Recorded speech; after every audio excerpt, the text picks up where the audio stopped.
दक्षिणचे आमदार अमल महाडिक यांच्यावर आज विविध क्षेत्रातील मान्यवर तसेच भाजपचे कार्यकर्ते पदाधिकाऱ्यांकडून अभिनंदनाचा वर्षाव करण्यात आला। याचबरोबर आमदार महाडिक यांच्या विजयासाठी अनवाणी फिरण्याची प्रतिज्ञा केलेल्या चौघा कार्यकर्त्यांचा सत्कारही करण्यात आला।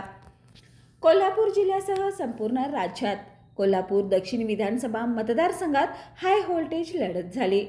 काँग्रेसचे आमदार ऋतुराज पाटील आणि भाजप महायुतीचे उमेदवार अमल महाडिक यांच्यात झालेल्या थेट लढतीकडे संपूर्ण राज्याचं लक्ष लागून राहिलं होतं। या लढतीत आमदार अमल महाडिक यांनी निर्विवाद विजय संपादन केला। आज त्यांनी नागाळा पार्कातील पक्ष कार्यालयाला भेट दिली। तत्पूर्वी कोल्हापूर शहरातील छत्रपती शिवाजी महाराज, राजश्री छत्रपती शाहू महाराज, डॉक्टर बाबासाहेब आंबेडकर यांच्या पुतळ्याला अभिवादनही केलं। पक्ष कार्यालयात सकाळी 9 ते 2 या वेळेत त्यांनी कार्यकर्ते, पदाधिकारी तसेच नागरिकांकडून शुभेच्छा आणि अभिनंदनाचा स्वीकार केला।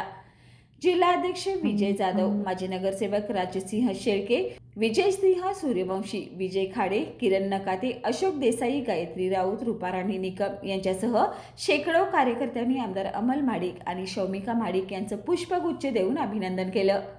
अमल महाडिक हे विजयी झाल्यावरच पादत्राणे घालू अशी प्रतिज्ञा या मतदारसंघातील साईनाथ मांढरेकर, सागर वाडकर, हर्षल कुसाळे, बिरू डावरे या चौघा कार्यकर्त्यांनी केली होती। आज या कार्यकर्त्यांचा आमदार अमल महाडिक यांनी पोशाख देऊन सत्कार केला, तसंच त्यांना पादत्राणेही दिली। कार्यकर्त्यांचं आपल्यावरील हे प्रेम पाहून आमदार महाडिक आणि शौमिका महाडिक भारावून गेल्या।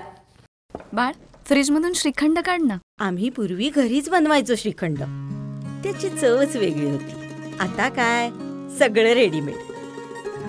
आजी, हे श्रीखंड खाऊन बघ। आज तुझ्या आईनं घरीच बनवलं की काय? हे आहे गोकुळचं श्रीखंड, अगदी जिभेवर रेंगाळणार। जिभेवरच नाही तर मनावरही रेंगाळणार। गोकुळ श्रीखंड, मनावर रेंगाळणार।